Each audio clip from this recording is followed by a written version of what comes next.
Hello there, and welcome to another episode of Find Your Voice. My name is Joe Crammond, and I'm the host of the show. We have a very special guest on, Liu Liu, who is a cross-cultural intelligence coach.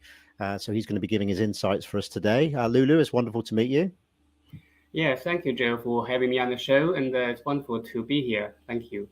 No problem at all. So if you can give our audience and myself just a little bit of an understanding of what a cross-cultural intelligence coach is. It's a very, very catchy title, that. So I'd be interested to know more. Sure. Um, so, cross-cultural intelligence coach means let's put this concept first. What is cross-cultural intelligence? So, when it comes to cross-cultural issue, um, many people simply say, "Oh, this is just a cross-cultural communication, just communication issue." That is partially right, because cross-cultural communication is part of the package. When I mean cross-cultural intelligence, it means two issues. One is how we, each individual, including you and me, how we understand our own culture, and then how we behave, understand our own behavior because of the culture we come from. And then the second level is actually how we see and understand or learn or willing to learn about other cultures. So Hmm. that makes the full package. So what I do as a coach is to really help clients to see actually why they behave the way they do, and also when they're working in cross country and cross cultural teams, why other people behave the way they do, to kind of dig it to the deeper level, so Hmm. that to to help them to bridge the cultural gap and understand each other, coordinate better, and yeah, to in a way to deliver whatever task they were given more Yeah. effectively. No, that's very interesting. I think that will benefit a lot of businesses these days because many companies, most marketing companies now do a lot of outsourcing. So obviously, a lot of businesses will look on Upwork and Fiverr for people in various different countries and things like that. So obviously, the cultural understanding of communication is very, very important. It's becoming more and more valuable. Is now we're becoming much more online globally sort of linked. I guess we should say, with a lot of businesses that are online at the moment. So, and that's really handy to know. So, it also says on your profile as well that you're an author. Is that correct? You're a writer. Have you published any books? Uh, Not book yet, so but I am an executive contributor to online magazine called Brains Magazine, which is an international magazine with all the different businesses and trade and thought leaders all contributing to share their experiences Hmm. to with others in order to benefit. And I also post regularly every week on LinkedIn, um, which is really well read by across the group and across LinkedIn. Yeah, my last post about the color sensitivity um, actually altogether I think got over 5,000 impressions across different groups. Yeah. No, interesting. Okay, well, what we're going to do is we're going to ask you a few quick fire questions just to learn a little bit more about you and about your background and story. And obviously, if hopefully you can offer some insights to our audience and myself as well. So when you're ready, we'll get started. Yes, I'm ready. Perfect. Okay, so the first question is, if you had a business card, what would it say? Yes, if I have a business card, I would say definitely cross-cultural intelligence coach, to say to yeah to help you to understand the culture you are working in, and to help you to achieve to the at the next level. Hmm. Brilliant. Okay, that'd be a large business card then, or it'll just be a lot of writing on one. But yeah, people don't really use business cards so much anymore, do they? But that's an interesting one. So, why on paper should you have never been successful? Hmm. That's a good question. Why on paper should you never have been successful? So, is there something that could have held you back, or was there something in your past when you were a childhood, or well, obviously with school or exams? Sure, sure. I know. Okay, I understand now. Actually, that's a very good question. I think it's about breaking the labels and breaking the mold you are put in. So throughout life, we are given a different kind of labels, if you like, or put into different boxes. So it's Mm, about how to come out of that box and to keep reinventing yourself. If I mm, tell you now, you won't believe. In my school years in China, back in China, I never once passed the English exam. So now I'm in a different place. It's about somehow find your self-belief. It's actually, yeah, you can do it differently, but obviously the external factors you need to be aware as well. What makes you thrive, and what actually keeps you in that box. So that's part of that. Holding back is to how best understand yourself. Only when you mm. understand yourself well, then you can thrive. Yes, no, that's a good point, actually. That's very interesting stuff. So, when was the last time you did something that scared you? Um, you know, I am not very good at finding the road. So go out driving, particularly. My wife is always worried about will I ever come back home. So I think the last time I did scary is I drove all the way from Horsham, where I am living, to Norwich to attend a meeting because I'm sitting on the board of another charity. So I attended board meeting there. So that's the last thing I did, quite scary. So I did end up uh, get lost a couple of minutes, even with Google Maps help. I was going to say, obviously, Google Maps does normally point you in the right direction, depending on whether there's a road No, accident or not. for But my record, I still get lost on the way home, but yeah, that's, no, that's fair yeah, enough. that's it. Fair enough. So, if we asked 10 of your old schoolmates then about you, how would they have described you?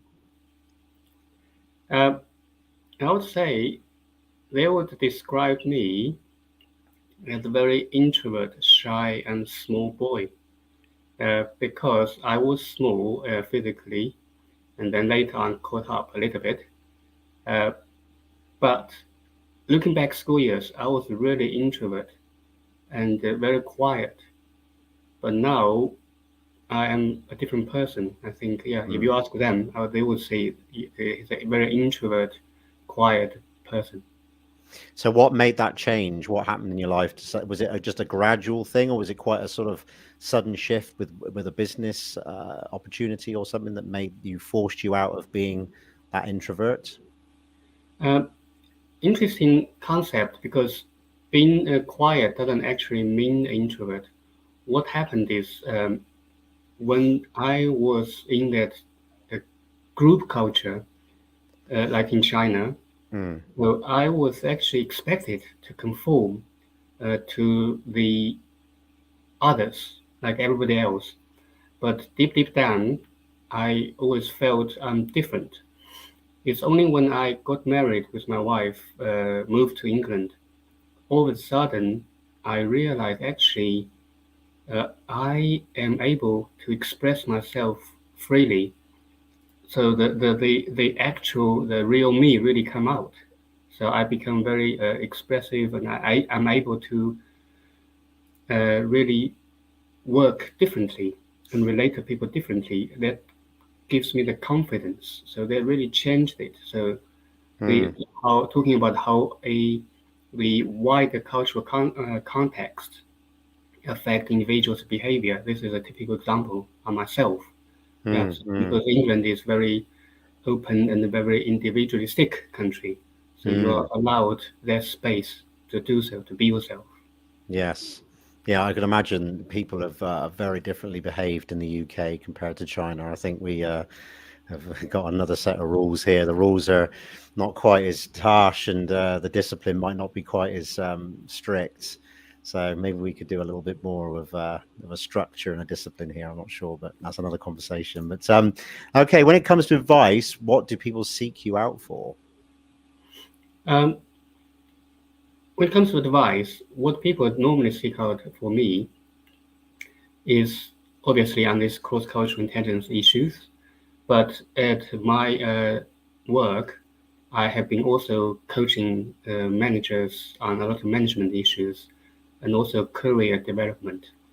So I think partially my cross-cultural intelligence coaching relates to that, the career development. Because taking my own journey as example, I moved to this country. I was working in the university uh, as a foreign affairs secretary, quite a reputable job in my 20s. Then when I moved to this country, I started in the organization I'm working in the post room. So, and then worked my way up to the now level two senior manager. So that itself is a combination of how you can build a career in a different country using that cross-cultural intelligence. Yeah, so yeah, if people come to ask me for advice, that's something I could really advise them. Hmm. That's great. Really useful stuff to know. So, what technology is making you nervous at the moment? Yes, how to plug in the the microphone speaker.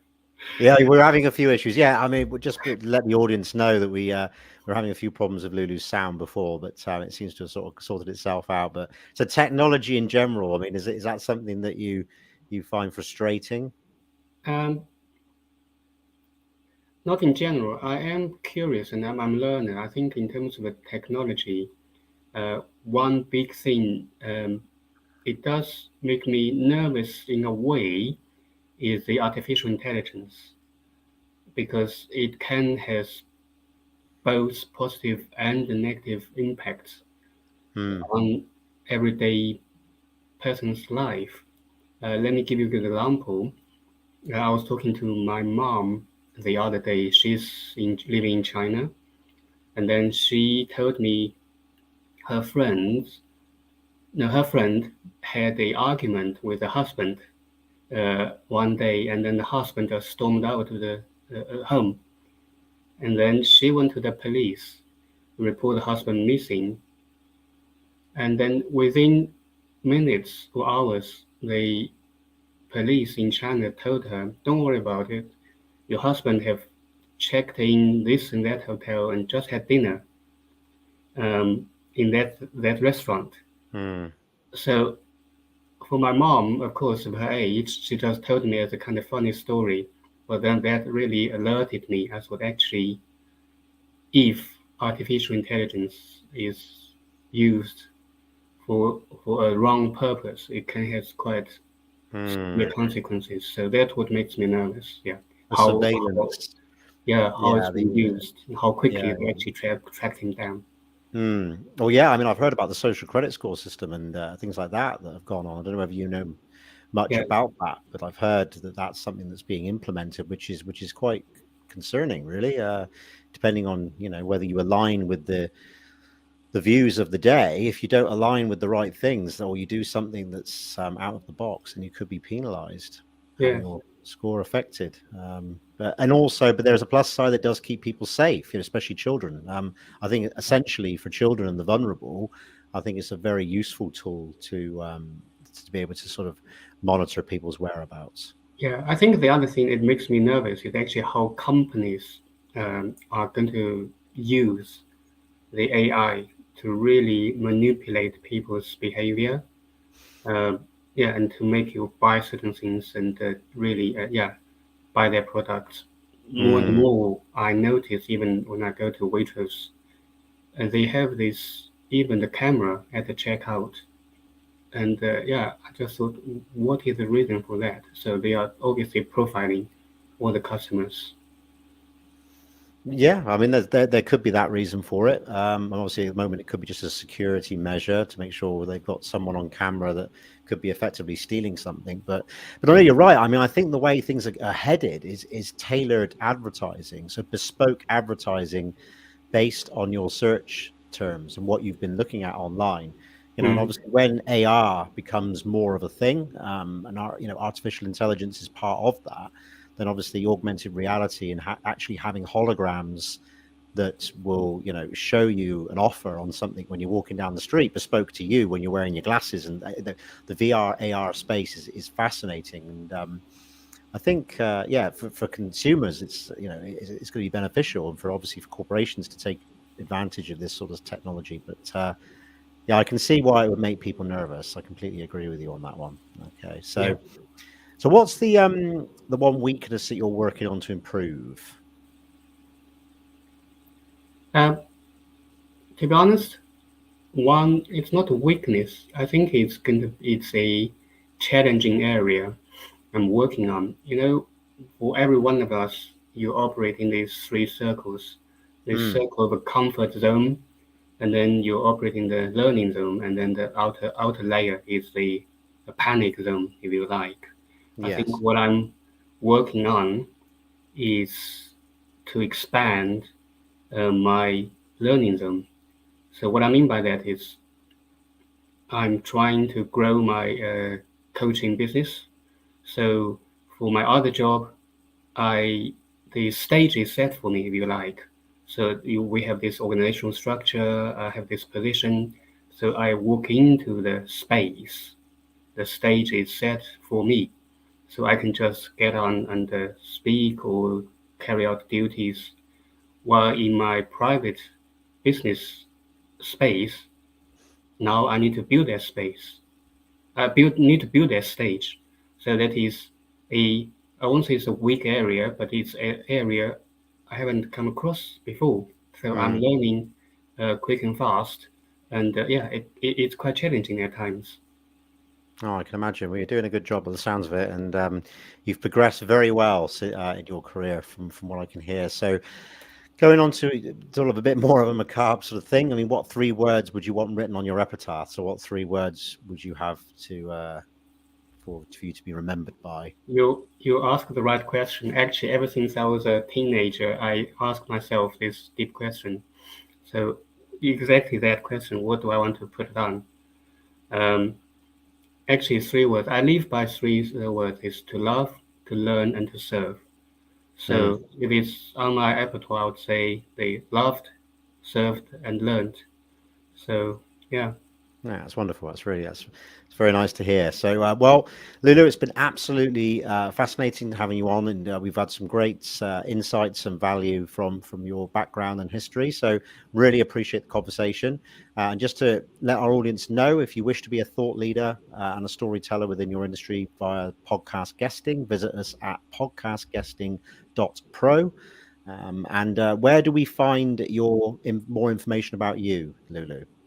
You got a website? yes, you can find the more information about me on liuliucoaching.com. That's spelled as Liu coaching.com. You can also find me on LinkedIn. So yeah, Perfect. Wonderful. Be sure to check that out. So appreciate your time and you have a wonderful day. And thank you very much for everyone for watching and look forward to speaking to you soon. You take care. yeah. Thank you.